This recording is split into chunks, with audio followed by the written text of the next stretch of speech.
हरि पूजन की महिमा बतलाते भक्तामर का ज्ञान महान, तत्व द्रव्य का राज बताते जैन धर्म की हो तुम शान। हो विनम्र तेरा निंदाती, हो विनम्र करता सम्मान, गुण विनम्र पद अधिक चढ़ाऊं, मेरा बारंबार प्रणाम। दे दो थोड़ा ज्ञान, दे दो थोड़ा ज्ञान गुरुवर, तेरा क्या घट जाएगा, ये बालक कर जाएगा।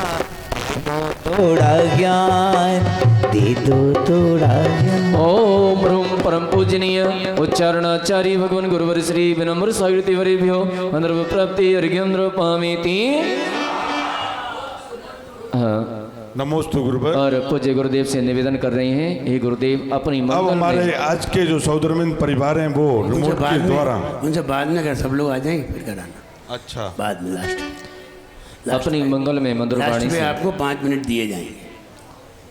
हम सभी को भक्तामर के निवेदन के लिए। माध्यम वो अभी से नहीं, अभी ये चालू नहीं हुआ है, जब चालू होगा तब उसे ओपन कराएंगे। इनको रिमोट दे दो। हाँ, हाथ जोड़ दीजिए, हाथ जोड़ दीजिए, कहिए हे गुरुदेव आप अपनी मंगलमय मधुर वाणी से भक्तामर के माध्यम से हमें ज्ञान प्रदान करने की कृपा करें।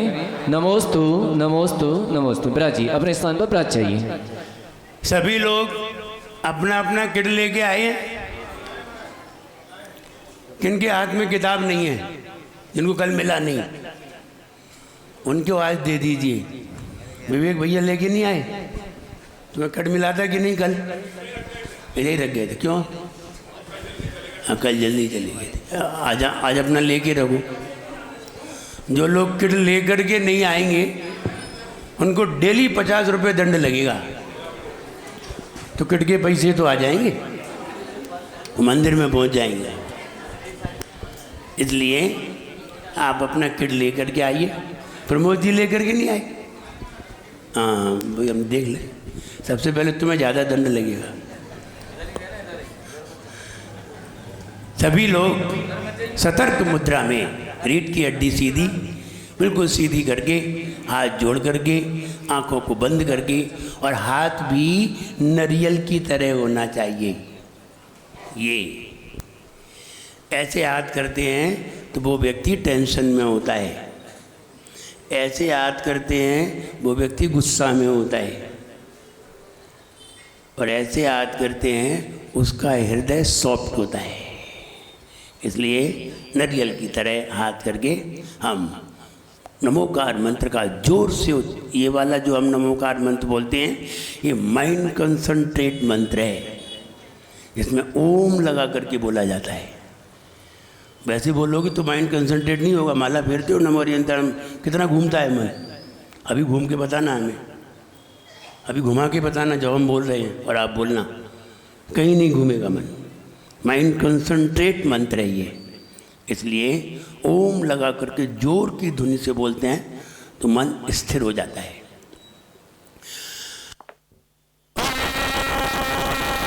ओम नमो हरियंतानम,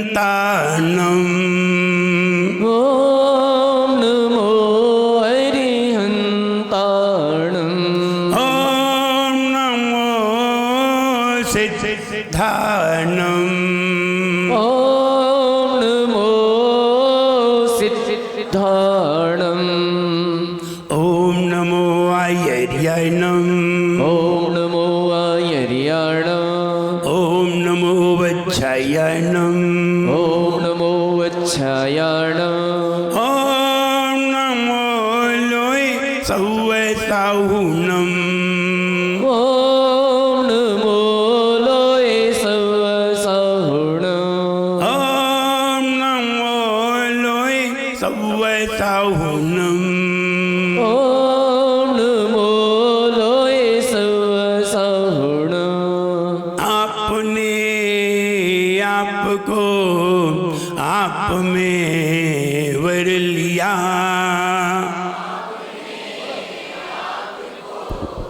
आप में वर लिया, चेतना को स्वयं ही प्रखर कर लिया। चेतना को स्वयं ही प्रखर कर लिया। वीतरागी प्रभो हे महावीर जिन।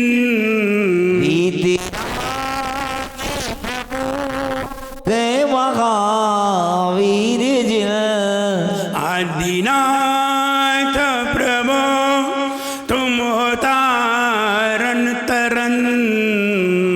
नाथ प्रभु तुम हो तारण तरन। आपके द्वय चरण में विनम्र नमन।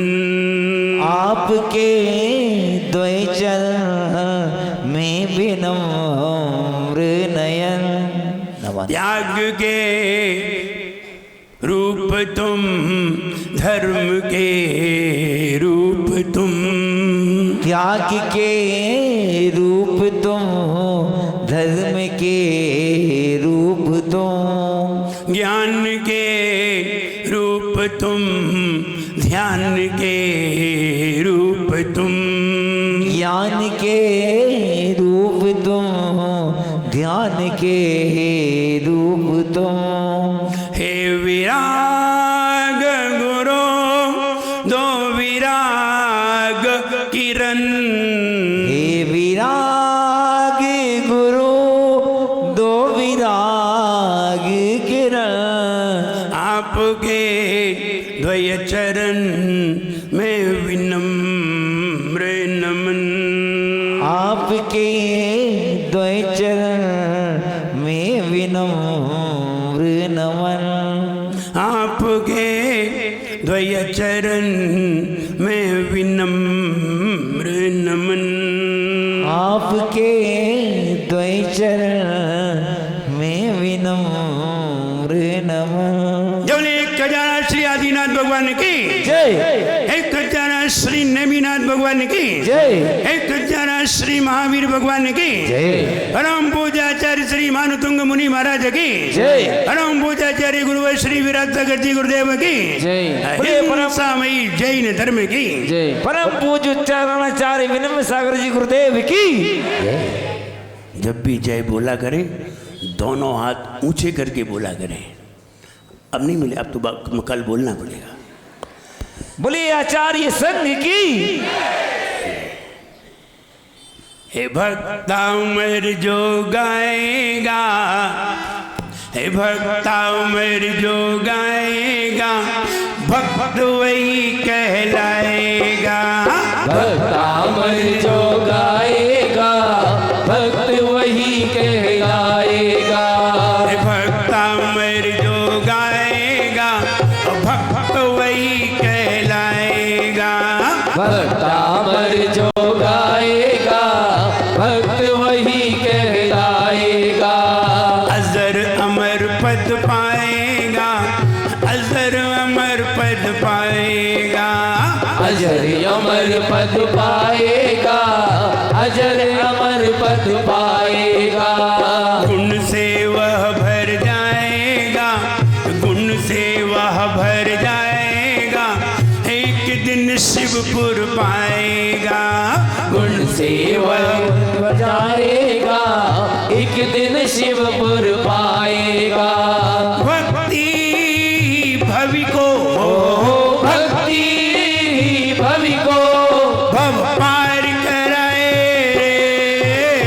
जीवन है पानी की बोल, कब मिट जाए रे। जीवन है पानी की बोल, कब मिट जाए रे। होनी अनहोनी हो, होनी अनहोनी कब जागट जाए रे। जीवन है पानी की बोल, कब मिट जाए रे। जीवन है पानी की बोल, कब मिट जाए रे। भक्ता अमर जो गाएगा, भक्त वही कहलाएगा। भक्ता अमर जो गाएगा, भक्त वही कहलाएगा। अजर अमर पद पाएगा, अजर अमर पद पाएगा। अजर अमर पद पाएगा, अजर अमर पद पाएगा। जब आचार्य मानतुंग मुनि महाराज जब बाहर निकल के आ गए और बाहर निकल करके आए, उन्होंने आहार किया। आहार करने के बाद वह राजा भोज जो घबराया हुआ था, इतना तेज उसने कभी किसी में देखा नहीं कि किसी ने भगवान की स्तुति की हो और 48 ताले टूट गए हों। अभी तक ऐसा दृश्य पंचम काल में किसी भी आचार्य के सामने आया ही नहीं। कितने ताले टूटे? किससे टूटे? भक्तामर से। भक्तामर में कितनी ताकत है? कितने ताले खोलने की ताकत है? नहीं, भक्तामर में 48 ताले खोलने की ताकत नहीं है। भक्तामर में तो 48,000 ताले खोलने की ताकत है। अब 48 ही लगे थे तो क्या करते? ज्यादा लगे ही नहीं थे। अगर 100 लगे होते और 48 खुलते तो कहा जाता कि भक्तामर में 48 ताले खोलने की ताकत है। जब 48 ही खुल गए हो, आपकी थाली में 4 रोटी आई हो और आपने चारों खा ली हो, तो आपकी क्षमता कितनी है? आपकी क्षमता 4 की नहीं है। 4 ही थी तो क्या करते? हाँ, ज्यादा होती और फिर उतनी खाई जाती तो पता चलता कि आपकी कैपेसिटी इतनी है।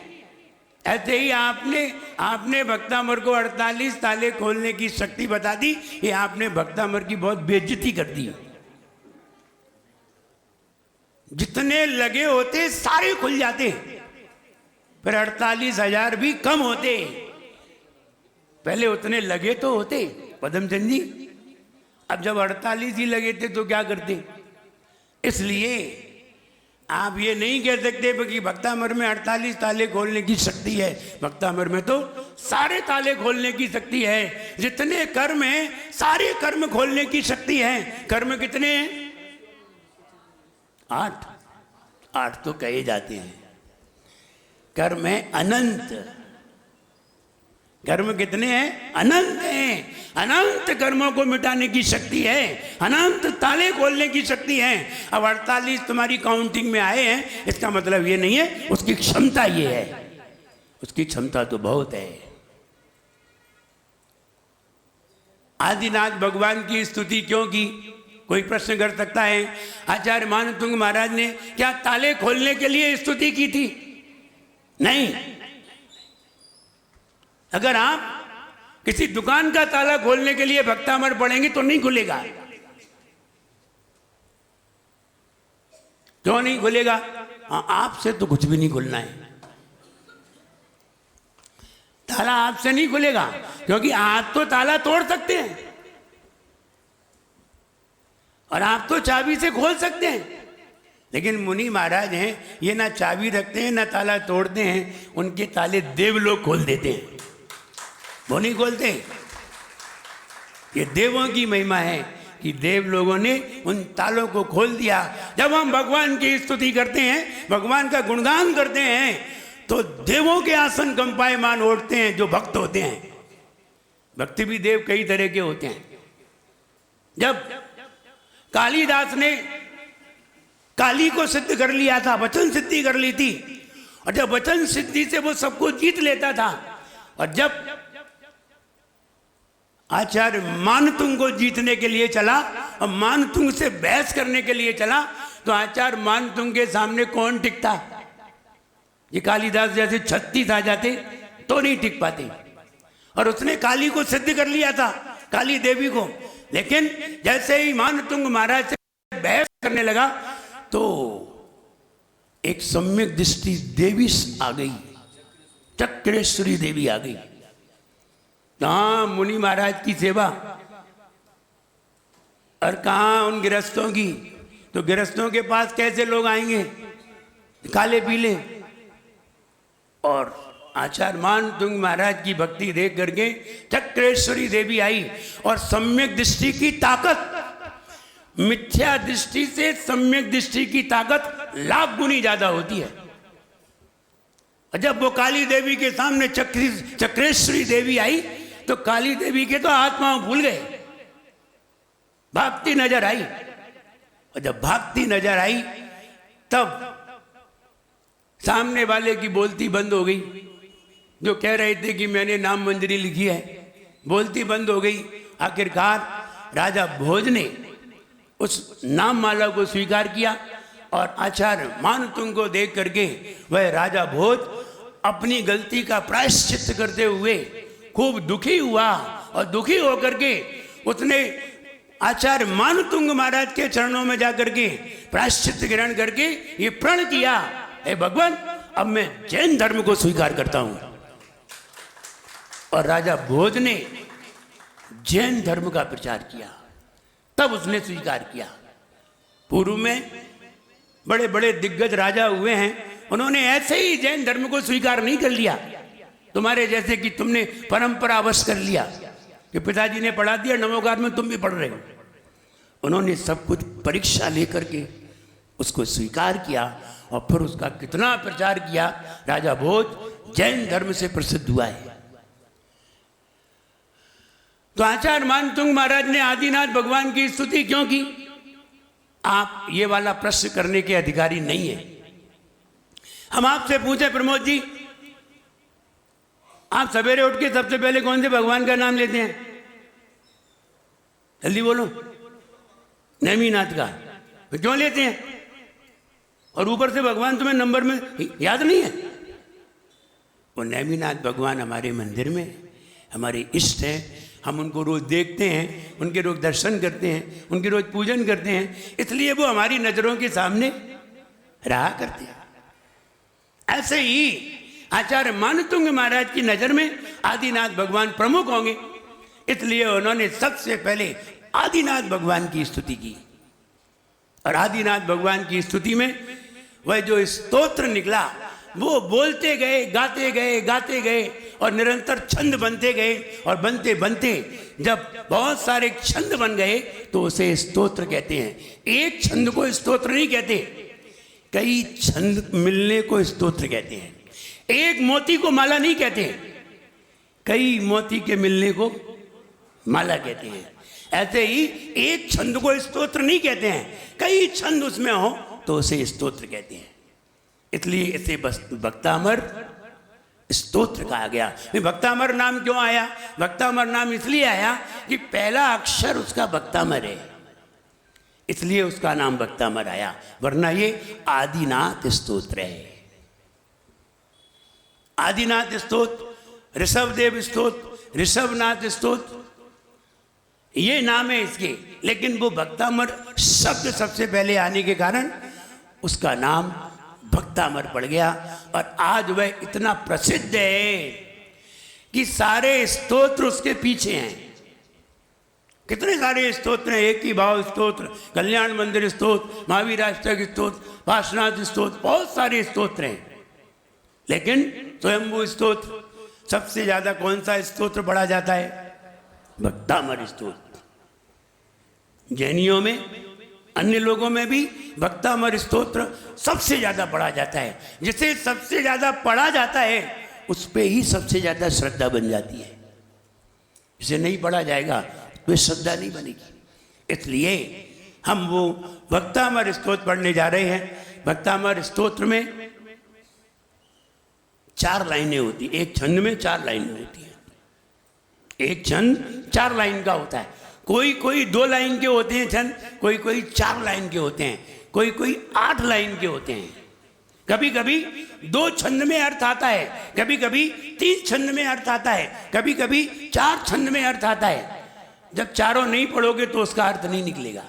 ऐसे ही भक्तामर में पहला छंद पढ़ोगे तो तुम्हें दूसरा भी पढ़ना पड़ेगा, क्योंकि पहले में अर्थ नहीं निकलेगा, दूसरे में जाकर के अर्थ निकलेगा। तो जो 2 छंद में 2 छंद एक साथ पढ़े जाते हैं उसे युग्मक कहते हैं।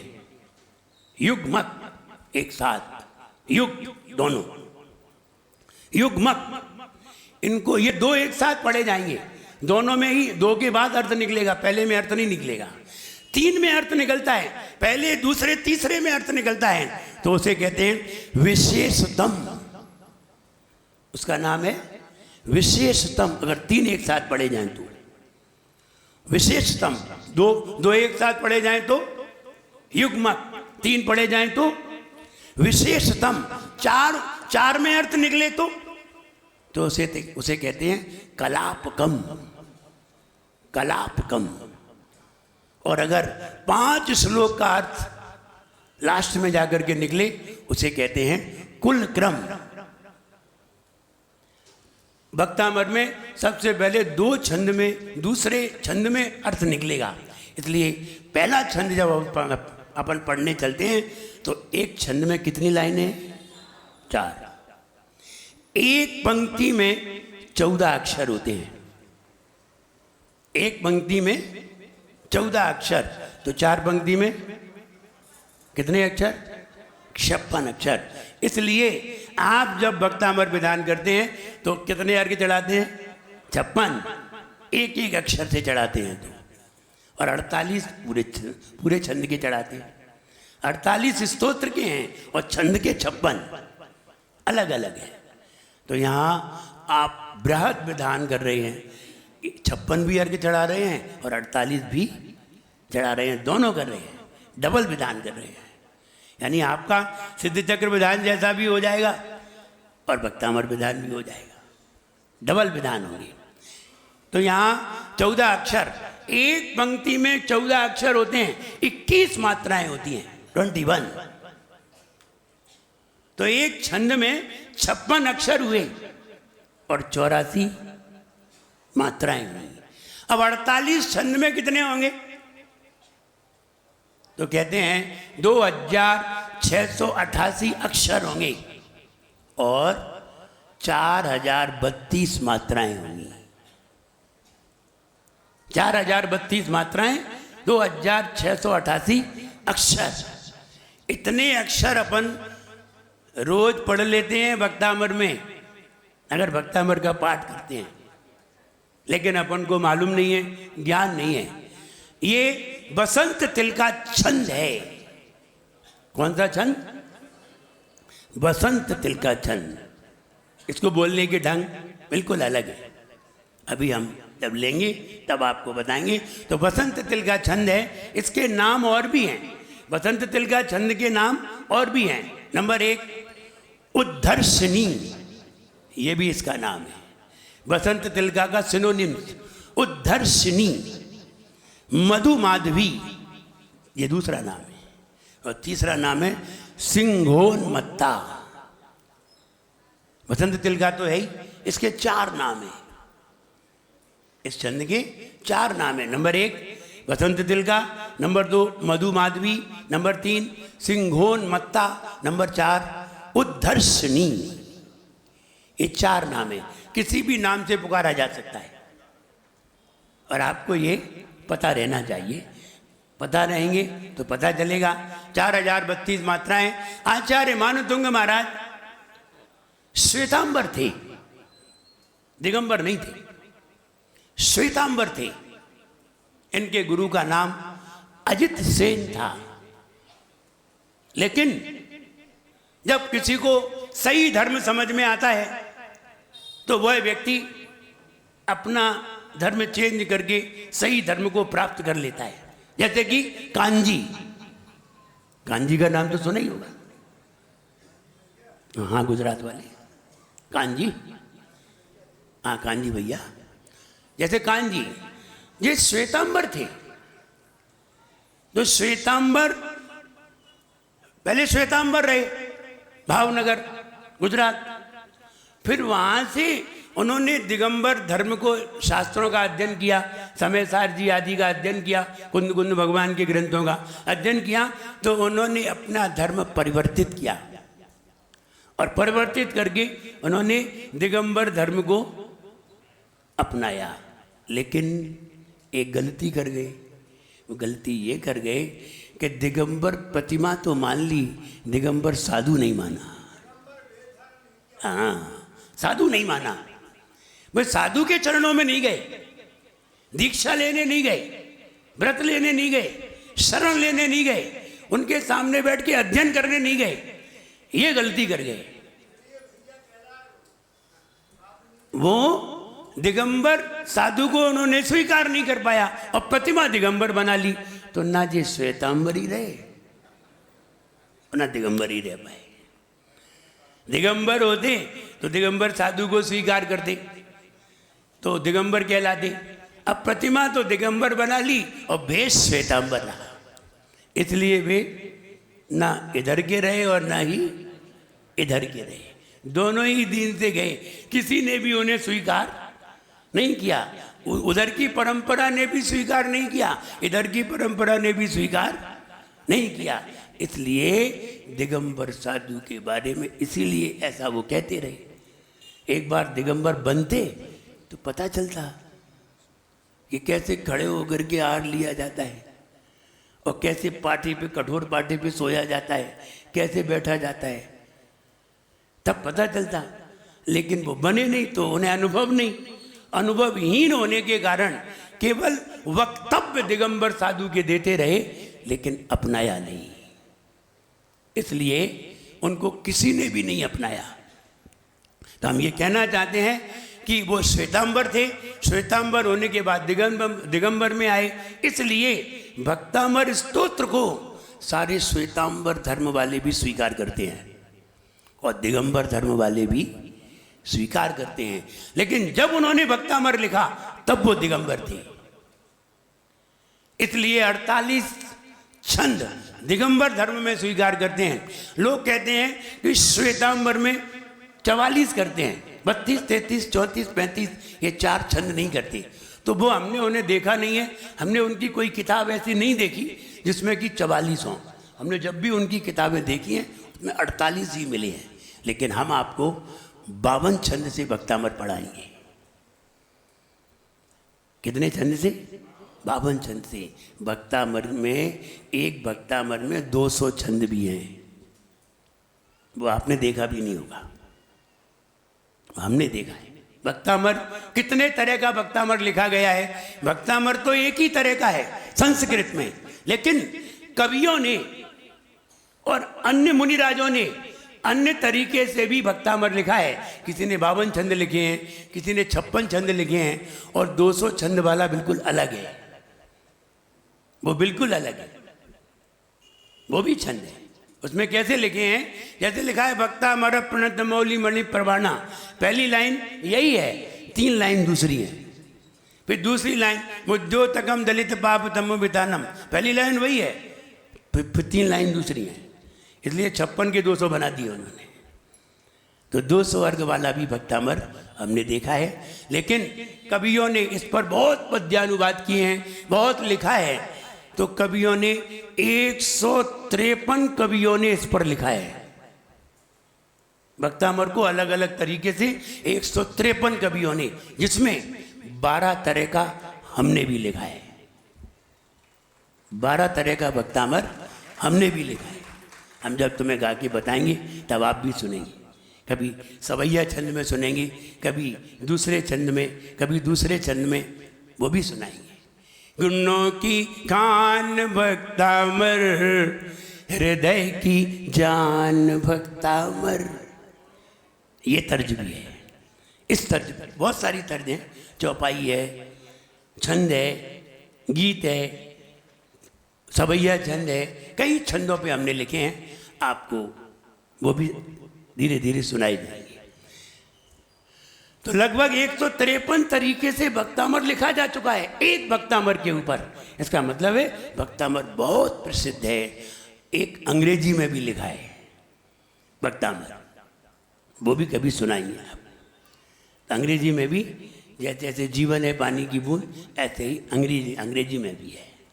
इसलिए कई तरह के हमने लिखे हैं और लिखने का मन हो जाता है। कवि है, कभी अपनी कल्पना में कुछ भी लिख सकता है, उसे सिर्फ कल्पना आनी चाहिए और वो खट से अपनी कविता में रख करके आपके सामने रख देता है। इसीलिए कविता महंगी होती है, कथा सस्ती। कथा महंगी होती है कि कविता? कविता। वो पर्यूषण में आपके यहाँ प्रवचन करने पंडित जी आते हैं, 10 दिन प्रवचन करते हैं, सवेरे सुनाते हैं, दोपहर में सुनाते हैं, रात को सुनाते हैं, 4-4 घंटे एक दिन में सुनाते हैं, 10 दिन तक सुनाते हैं। जब जाते हैं तो तुम उन्हें 51,000 टिकाते हो। और एक कवि आता है, 4 कविताएं सुनाता है, 1 लाख ले जाता है। कविता महंगी है, कथा सस्ती है। कथा कितनी भी सुनाओ आनंद नहीं आता, कविता में तत्काल आनंद आता है। कविता में तत्काल आनंद आता है, इसलिए कविता महंगी है। कविता और कथा में क्या अंतर है? इतना अंतर है, जब 40 लाइन को 4 लाइन में कहनी हो तो कविता कहिए, और जब 4 लाइन को 40 लाइन में कहनी हो तो कथा कहिए। इसलिए निबंध में बहुत लिखना पड़ता है और कविता में बहुत कम लिखना पड़ता है। ये भक्तामर काव्य में लिखा गया है। जितनी भी पूजाएं हैं भगवान की, किसमें लिखी हैं? काव्य में लिखी है, कोई भी कथा में नहीं है। और जितने भी शास्त्र हैं वे सब यद्यपि लिखे तो श्लोक में ही है, लेकिन उनका अर्थ कथा में लिखा हुआ है। सारे शास्त्र श्लोक में ही है, और जो कथा में लिखे जाएंगे वे सूत्र कहलाएंगे, वो शास्त्र नहीं कहलाएंगे। कोई भी शास्त्र लीजिए, चाहे समय साथ जी लीजिए, कोई भी शास्त्र को पढ़िए, सब श्लोक में लिखे होंगे। आर्या छंद में, श्लोक में, अनुष्टुप में, सोरठा में, चौपाई में या अन्य छंदों में, हरिगीतिका में, लेकिन उसमें कहीं नहीं लिखे होंगे। अब उनका अर्थ लिखा जाएगा, वो गद्य में लिखा जाएगा। इसलिए गद्य और पद्य, गद्य भी जानिए और पद्य भी जानिए। जब आचार्य विद्यासागर जी महाराज ने दीक्षा ले ली, 20 साल की उम्र में दीक्षा ले ली 1968 में, तो आचार्य ज्ञान सागर महाराज से उन्होंने पूछा, महाराज मेरी अभी 20 वर्ष की उम्र है और हमने मुनि दीक्षा ले ली है, इतनी लंबी जिंदगी कैसे निकलेगी? क्या करना चाहिए हमें जिससे कि हमारा मन इधर उधर न भटके और हमारा उपयोग पूरा धर्म में लगे? ऐसा कोई उपाय बताइए। आचार्य ज्ञान सागर महाराज ने कहा, जो शास्त्र हैं, जितने भी शास्त्र पढ़ो उनका सबका पद्यानुवाद करो। गद्य को पद्य में करो और पद्य को गद्य में करो, जिंदगी गुजर जाएगी और आपका आनंद में समय निकल जाएगा। आचार्य विद्यासागर ने वही किया। जितने ग्रंथ थे सब पद्य में लिख दिए, सारे उन्होंने पद्यानुवाद कर दिया। तो गद्य को पहले पद्य में किया, फिर पद्य को गद्य में कर दिया, जिंदगी गुजर गई, पूरी जिंदगी निकल गई। चाहे कितना लिखो, वो वाली बात हमें भी याद आई, हमने भी सारे ग्रंथों को गद्य से पद्य में लिख दिया। इसलिए आप जीवन है पानी की बूंद की किताब देखिए, उसमें सारे ग्रंथ हैं, चाहे समय सार हो, प्रवचन सार हो, नियम सार हो, रत्नकरण साहब का आचार हो, रयन सार हो, कार्तिकीय अनुप्रेक्षा हो, समय प्रावृत हो, कुछ भी हो, जो ग्रंथ मिला सब पद्यानुवाद कर दिए। कोरोना काल में पूरा सदुपयोग किया, इसलिए कोरोना ने हमें छू नहीं पाया, क्योंकि हम धर्म में लगे हुए थे। इसलिए आइए उस भक्तामर को, जिस भक्तामर को सुन करके, जिस भक्तामर को पढ़ करके सारे ताले खुल गए, आइए उस भक्तामर को पढ़ने के लिए आप तैयार होते हैं। अब रिमोट से इसे खोलिए, वहीं से बैठ के खोल दीजिए। अब दर्शन कराइए पहले छंद के। अब पहला छंद पढ़ने के लिए तैयार होते हैं।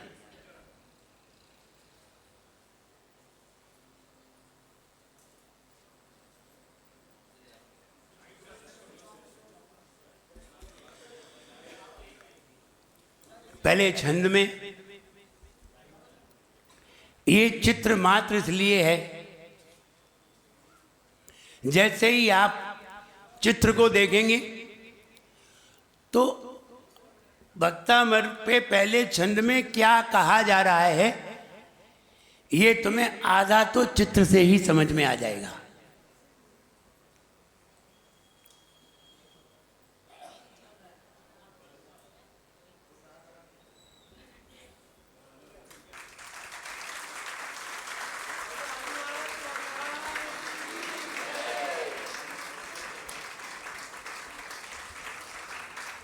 आधा तो चित्र से ही समझ में आ जाएगा, लेकिन तब आएगा जब हम समझाएंगे, वरना चित्र को देख करके भी समझ में नहीं आएगा। आइए भक्तामर का पहला छंद पढ़ने के लिए तैयार होते हैं। किताब खोल लीजिए, अपनी अपनी किताब। यद्यपि इसमें भी पहला छंद लिखा हुआ है, अगर आप किताब नहीं खोलना चाहते हैं और आपको पूरा स्पष्ट नज़र आ रहा है तो आप वहाँ से भी देख सकते हैं, वरना आपके हाथ में किताब है, पेज नंबर 4। किताब खोल लीजिए। अब किताब की महत्ता समझ में आएगी और छंद की महत्ता। आइए पहला छंद पढ़ने के लिए तैयार होते हैं। देखिए, आप कहेंगे कि हमें गाना नहीं आता है, हमें पढ़ना नहीं आता है। हम जिस टोन में बोलेंगे आपको उसी टोन में बोलना है। अगर आपने टोन बदली, आपका निश्चित गलत होगा, निश्चित गलत होगा। टोन बदलते ही गलत हो जाएगा। हाँ, हम अगर टोन बदल देंगे तो गलत नहीं होगा, क्योंकि मुझे मालूम है कहाँ कैसे बोला जाना चाहिए, लेकिन तुम्हें ये बात नहीं मालूम। अभी तक आप न जाने कहाँ कहाँ किस किस तरह से भक्तामर सुना होगा, मुझे नहीं मालूम, लेकिन गलती कैसे होती है ये मालूम चल जाएगी। आप गलत नहीं पढ़ें, जब भी पढ़ें सही पढ़ें। देखिए, गलत 1000 बार पढ़ा जाए और सही एक बार, फिर भी वो 1000 पर भारी है। गलत को 1000 बार और सही एक बार, इसलिए एक ही बार पढ़ लो। लेकिन क्या करें, आपने हमें पहले क्यों नहीं पढ़ाया? अब मेरी क्या गलती है इसमें? बताओ, मेरी कोई गलती है इसमें कि आपने मुझे पहले क्यों नहीं पढ़ाया? आप पहले मेरे पास क्यों नहीं आए? बोले हम कहाँ जाते हैं, आप पहले क्यों नहीं आए? अब जब आए तब पढ़ लो, लेकिन सही पढ़ो। आइए सही उच्चारण देखते हैं कैसे बोला जाता है। एक हलंत भी अगर गलत होता है, आपको ये पता चलेगा कि हलंत कहाँ आता है और कहाँ नहीं आता, और कैसे बोला जाता है हलंत, ये भी पता चलेंगे आप। और आप खुद कहेंगे कि हाँ महाराज, हमें इसका मालूम चल गया कि हलंत कैसे बोला जाता है।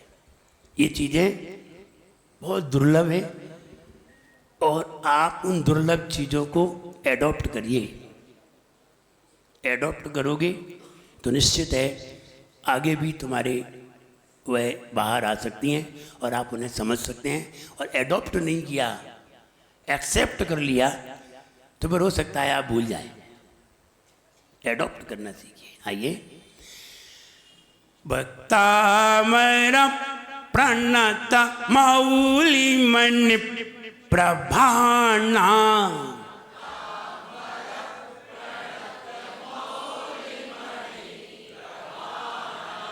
भक्तामर प्रणत मौली मणि प्रभाना,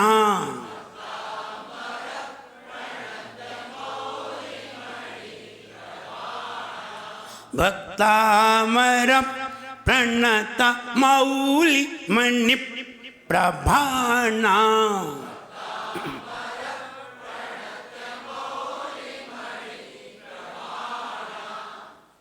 कई लोग मणि बोल रहे हैं, जबकि हमने ऐसा बोला ही नहीं है। कई लोग, क्योंकि वो आवाज़ आ जाती है। आप अपने पड़ोसी का ध्यान रखिए, वो बड़ी ना बोल दी। भक्तामर प्रणत मौली मणि प्रभाना,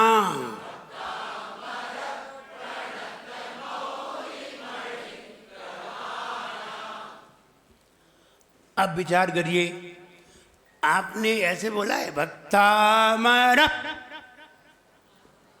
बोला है कि नहीं? ये ऐसे क्यों बोला है? नहीं मालूम? मालूम है किसी को? नहीं मालूम। नोट करिए, जब कभी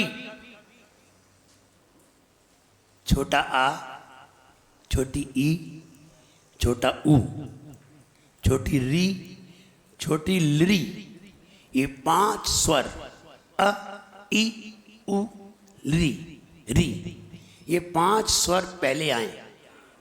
ठीक है, ये 5 स्वर पहले आए और बाद में संयुक्त अक्षर आ जाए। लिखिए, ये याद करना पड़ेगा, नहीं तो फिर भूल जाओगे। और आप लोग अकलंक नहीं हो ना निकलंक हो, आपको तो 100 बार सुनाएंगे तो भी भूल जाओगे। इसलिए नोट करिए जिससे कि बाद में आपको याद आ जाए। जब कभी अ, छोटा आ, छोटी ई, छोटा उ, री और ली, अगर ये स्वर आए और इसके बाद संयुक्त अक्षर आ जाए तो स्वराघात होता है। तो स्वराघात होता है, स्वर पे आघात होता है। अब देखिए, भक्तामर रा में क्या है? रा में छोटा है बड़ा है? छोटा है। और प्रा क्या है? संयुक्त अक्षर। संयुक्त अक्षर किसे कहते हैं?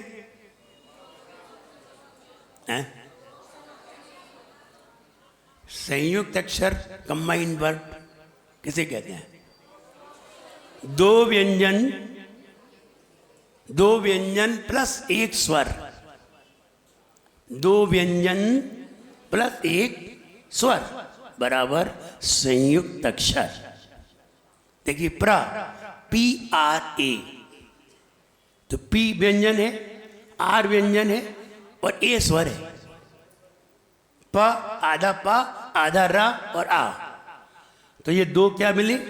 व्यंजन। व्यंजन किसे कहते हैं?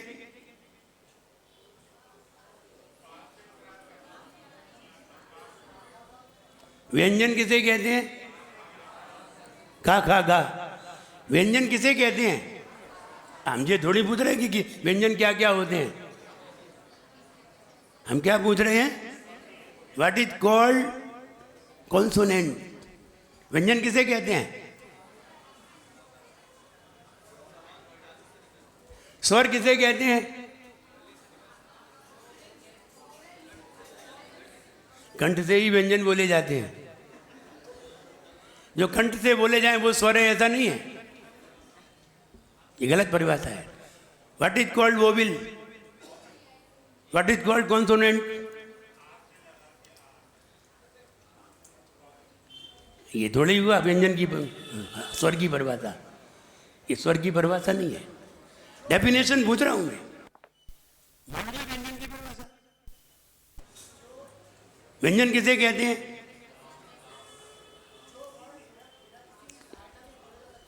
जो बिना स्वर के होते हैं और जो बिना स्वर के मुंह से बाहर नहीं निकलते, उन्हें व्यंजन कहते हैं। जो बिना स्वर के मुंह से बाहर नहीं निकलते, उन्हें व्यंजन कहते हैं। जो मुंह में ही रहते हैं, होंठ के अंदर रहते हैं, वही प्रोडक्ट होते हैं, उन्हें व्यंजन कहते हैं। और जो स्वर के साथ निकलते हैं, उन्हें व्यंजन कहते हैं। बिना स्वर के नहीं निकलती। जैसे स्वर क्या है? स्वर बाप है।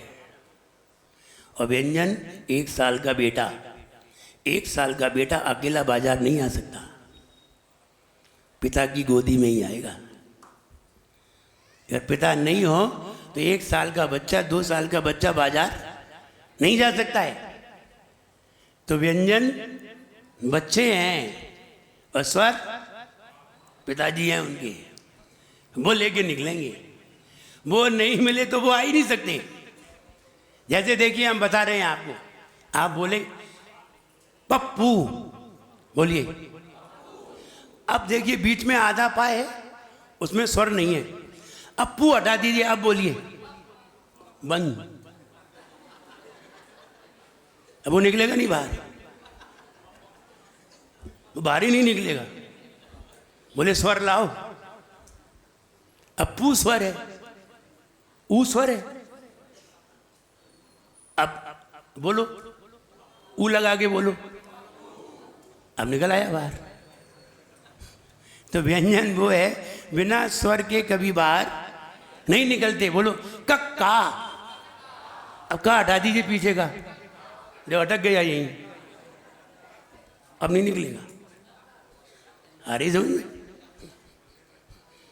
सन्मति, सन्मति, मति हटा दीजिए, बोलो, अटक गया वहीं भीतर, निकलेगा नहीं बाहर। व्यंजन उसे कहते हैं जो बिना स्वर के कभी बाहर नहीं निकलता। तो व्यंजन को हमने किसकी संज्ञा दी? बेटे की। और स्वर को बाप की संज्ञा दी। उदाहरण समझाया है, ऐसा नहीं वो बाप है वो बेटा, ऐसा नहीं है। वो तो समझा रहे, तुम्हारी ऐसी समझ में आ जाती है कि बिना स्वर के व्यंजन बाहर नहीं आता। व्यंजन भी ताकतवर होते हैं, स्वर भी ताकतवर होते हैं। ये दोनों ताकतवर होते हैं, बहुत ताकतवर होते हैं। भगवान की प्रतिमा जब बनती है और जब भगवान भगवान बनते हैं तो व्यंजन और स्वर उनमें आरोपित किए जाते हैं। जब व्यंजन और स्वर आरोपित कर देते हैं उसे अंगन न्यास कहते हैं। तो तब भगवान भगवान बनते हैं, वो शक्तिवान होते हैं। बच्चे से पूछा, बेटा बता, सर ने व्यंजन और स्वर की परिभाषा सुनाई होगी, और सुनाई तो बच्चा नहीं आया होगा। बच्चा नहीं आया, दूसरे दिन आया। तो टीचर ने पूछा, बेटा बताइए व्यंजन किसे कहते हैं और स्वर किसे कहते हैं? एक दिन पहले पढ़ाया था, बच्चा आया नहीं था, और उसी बच्चे को खड़ा कर दिया। अब बताओ, तुम आए नहीं हो, तुम दूसरे दिन आओ और हम तुमसे ही पूछ लें तो तुम क्या बताओगे? क्या कहोगे? हमें नहीं मालूम। लेकिन वो बच्चा विद्वान था, उसने सुना भी नहीं था, लेकिन उसने फिर भी बताया। तो टीचर ने पूछा, बेटा स्वर और व्यंजन किसे कहते हैं? बच्चे ने तत्काल उत्तर दिया, सर व्यंजन खाया जाता है और स्वर गाया जाता है। यही हमें मालूम है, आगे तुम जान। व्यंजन उसे कहते हैं जो खाया जाए और स्वर उसे कहते हैं जो गाया, आलाप गाया जाए। ओ हो, ये स्वर है। ये क्या है?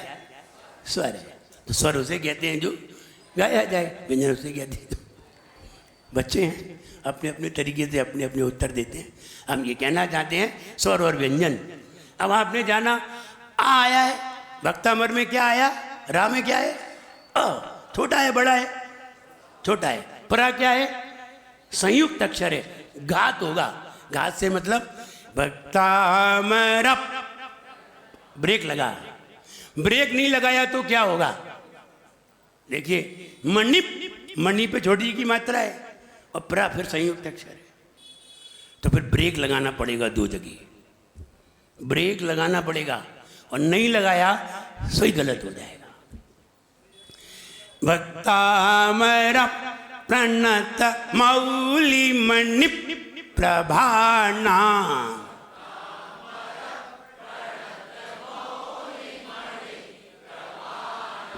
अब सही आया? आया सही कि नहीं? सही आया? आपने एक लाइन तो सही सीख ली। भक्तामर प्रणत मौली मणि प्रभाना।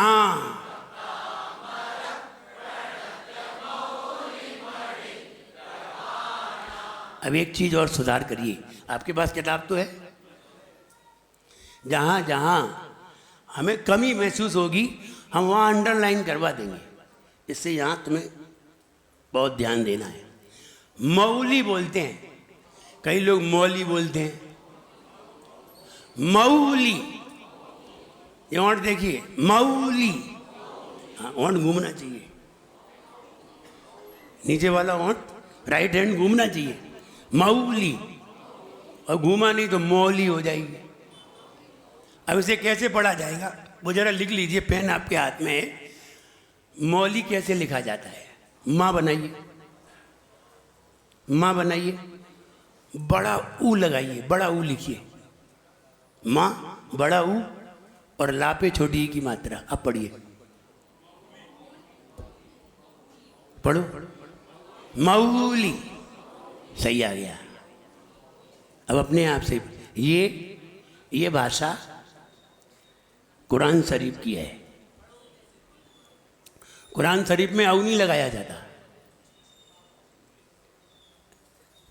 उर्दू लैंग्वेज में ऐसे औ नहीं लगाते, वहाँ ऊ लगाते हैं। माँ लिख करके ऊ लिखेंगे और ली लिख देंगे। अब पढ़ो, अब बिल्कुल सही पढ़ोगे। औरत ऐसे नहीं लिखते कि आप पे औ की मात्रा लगा के रात आ लिख दें, ऐसे नहीं लिखते। आ लिखेंगी, ऊ लिखेंगे, बड़ा ऊ, रा होता। अब पढ़ो औरत, अब सही पढ़ोगे। वैसे पढ़ो औरत, तुम ऐसे पढ़ोगे, वो बिल्कुल सही पढ़ते हैं। इसलिए जब अब उर्दू तुमने सीखी नहीं है, इसलिए हम आपको सिखा रहे कैसे पढ़ना चाहिए।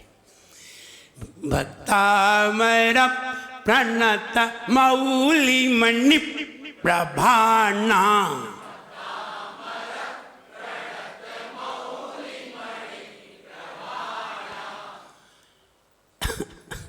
फिर गलती करते हैं आप बोले हैं प्रभाणा। क्या बोले? प्रभाणा। हमने ऐसा बोला ही नहीं है, हम बोले प्रभाना ना। तुम ड़ा बोल रहे हो। ना और ला में कितना अंतर है? अगर प्रभा के बाद दा डलिया का लगा होता और नीचे बिंदी लगी होती, सीन लगी होती और डंडा लगा तो क्या पढ़ते? प्रभा, प्रभाड़ा। और ना लगा, ना नलगा होता तो क्या पढ़ते? प्रभा ना।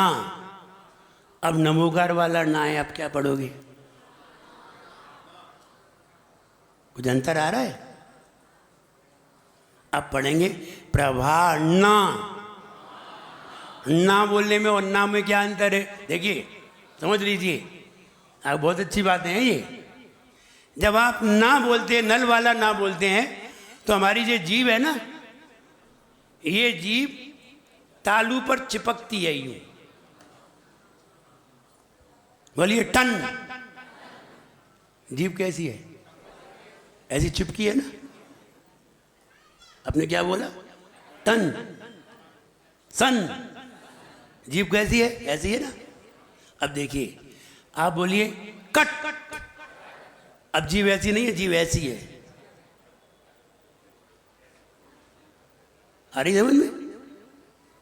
आ रही कि नहीं?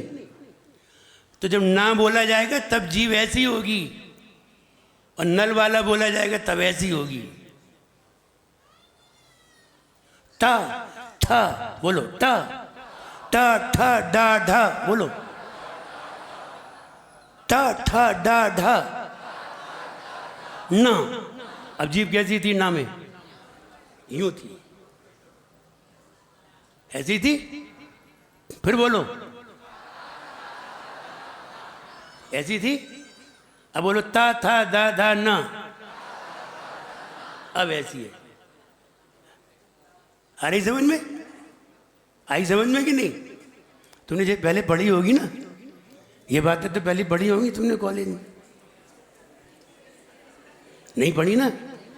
अब समझो कैसे सही बोला जाता है। आप नमोकार मंत्र जिंदगी भर से गलत बोल रहे हैं। सही पढ़ो। जब हम पढ़ते हैं ना, सुनो उसे। ओम नमो अरियंताणम,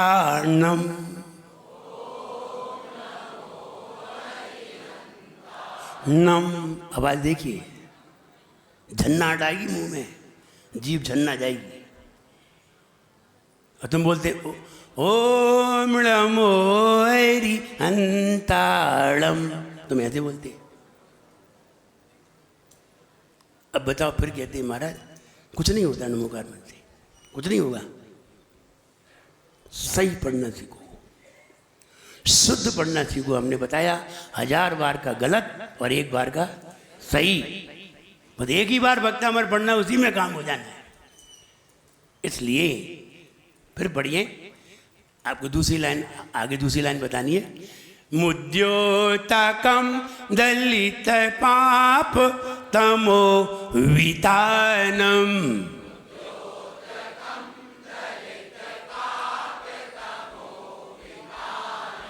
मुद्योतकं दलित पाप तमो वितानम।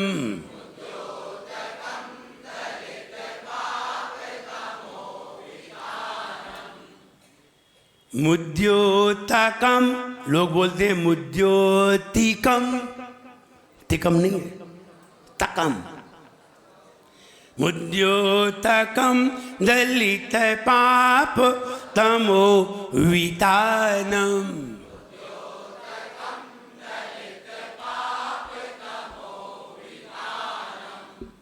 विपिन जी बढ़िए। तिकम नहीं, तकम। हमने पकड़ लिया था तुम्हारा मुंह, सुना नहीं था, देख लिया तुम्हारा मुंह, देख लिया। पढ़ो पूरा। मुद्योतकम, देखिए इन्होंने बोला है मुद्योतकम, दूसरी बार में बोला मुद्योतकम दलित पाप तमो वितानम। वितानम, वाह, बा नहीं है। बा और वाह में क्या अंतर है?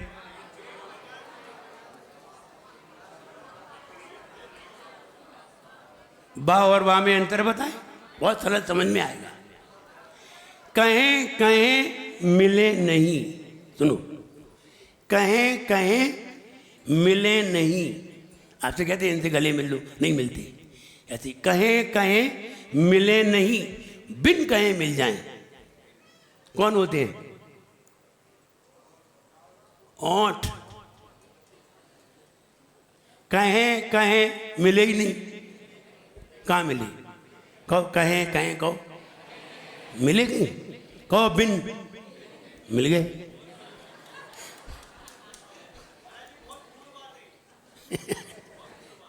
देखो हम बहुत सारी बातें बताएंगे, ये आप दूसरे को समझा सकते हैं। कहें कहें मिले नहीं, बिन कहें मिल जाए। ये बा बकरी वाला है, तो बा बकरी वाले में ओंठ मिलते हैं, और वाह वन वाले में ओंठ सुअर जैसा हो जाता है। वाह,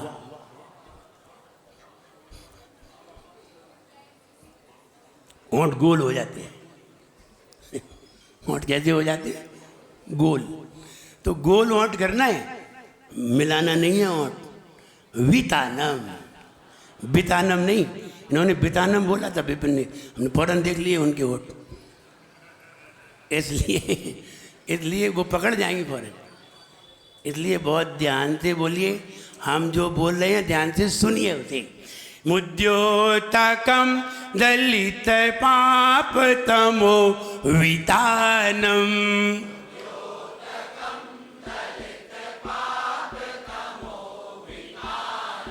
सम्यक प्रणम्य जिह्वापाद युगम युगादा।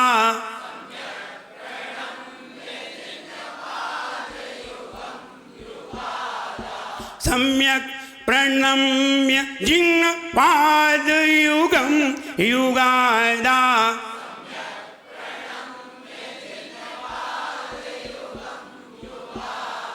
वालंबनम भवजली पततां जनानां।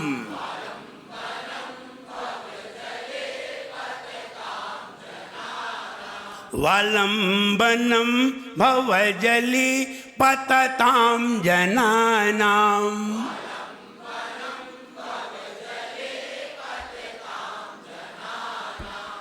अब हम पूरा पढ़ रहे हैं एक साथ, फिर आपसे सुनेंगे।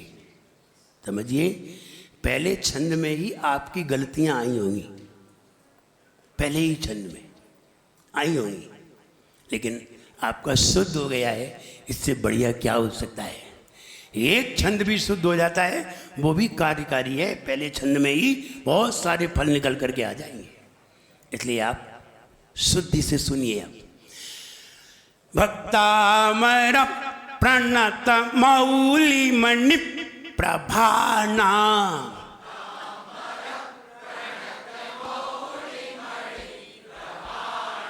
भक्तामर प्रणत मौली मणि प्रभाना।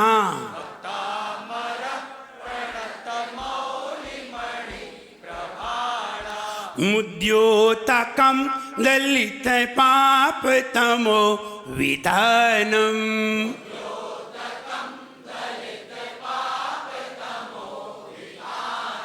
सम्यक प्रणम्य जिन पाद युगम युगादा।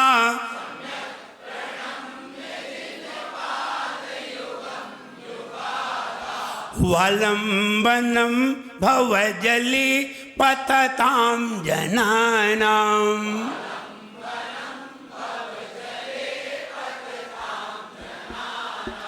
अब आप सब लोग मिलकर पहले पुरुष पढ़े।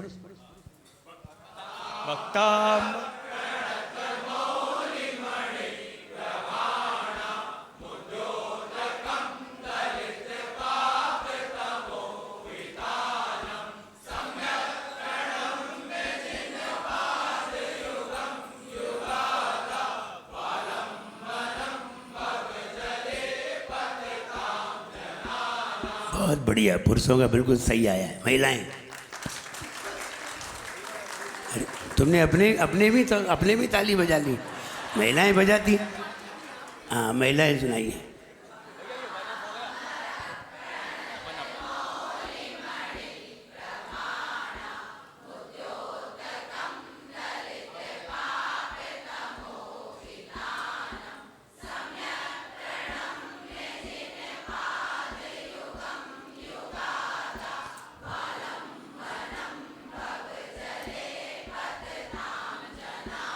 बहुत बढ़िया, अच्छा सुनाया। देखिए, मेरी मेहनत सफल है।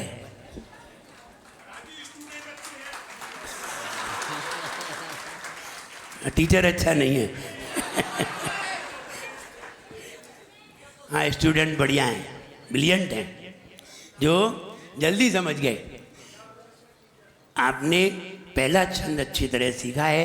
ये आपको द्रव्य पूर्वक भक्तामर कैसे पढ़ा जाता है हमने सिखा दिया आपको। कल भाव पूर्वक कैसे पढ़ा जाता है वो बताया जाएगा। आज तो टाइम समाप्त हो गया है। आप बताइए, ये टाइम आपको मालूम चला? कितनी देर हो गई आपको बैठे? कितनी देर हो गई मालूम है? 1.25 घंटा से ज़्यादा हो गया है।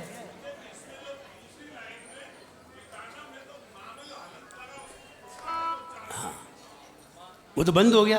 वितानम हो गया, लास्ट पे है। कहने का मतलब ये है, ये भक्तामर कल भावपूर्वक, इसका अर्थ हमारे दिमाग में कैसे जाता है, भाव कैसे जाता है, कल ये देखिए। और कल के बाद फिर क्रम से एक एक चलेगा। आ जाइए सर्वज्ञ जी, अपना आपके 5 मिनट आपके हैं। जिनका कल विधान है उनको बुलाइए। देखिए 2 मिनट बैठ जाइए, 5 मिनट सभी लोग बैठ जाए। महिलाएं, जिनवाणी स्तुति करके जाना चाहिए। जनवाणी स्तुति करके ही किसी को अपना स्थान छोड़ना चाहिए। 5 मिनट के लिए बैठ जाइए।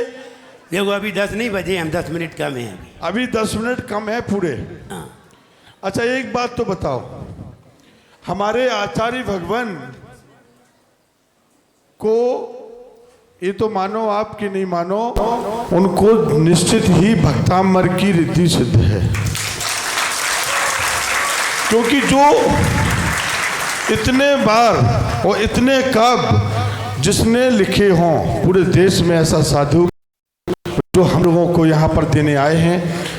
अब आपने 2 दिन तो क्लास कर ली, अभी बताओ कितना मजा आया। अरे मन से बोल रहे कि मुंह से बोल रहे? तो बोलो ना। अरे बहुत आया कि बहुत ही अधिक। ये चीजें तुम्हें पूरे दिन तक याद रही कि कैसे महाराज ने बा और वाह बोलना सिखाया, कैसे कैसे हलंत बताया, स्वर व्यंजन कैसे अंतर बताया। ये चीजें बहुत काम की हैं। बिल्कुल बिल्कुल, इसमें कोई शक बिल्कुल नहीं पात्र हैं। और मोदी सबसे ज़्यादा पात्र हैं। जी हमें सोनागिर से पकड़ के ले आए।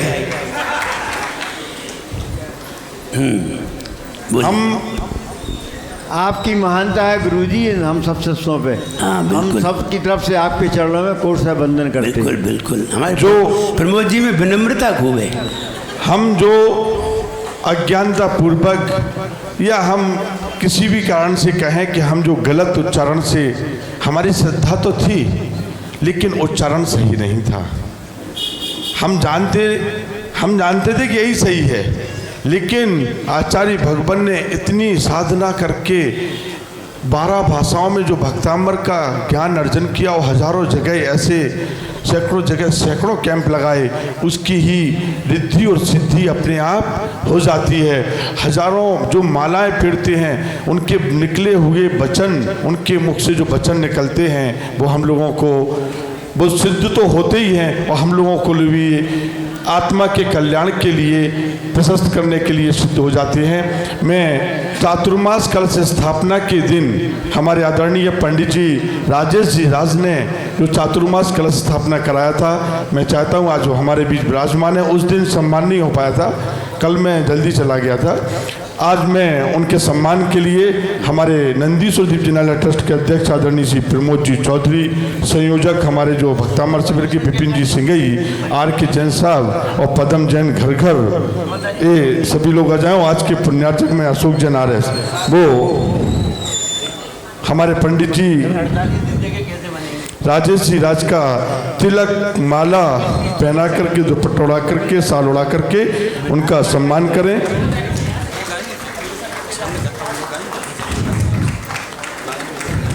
देखिए सभी ये चंदवाणी चैनल पर ये प्रसारण होगा, इसका पारस चैनल पे, पारस चैनल पर, पारस चैनल पर इनका प्रसारण होगा।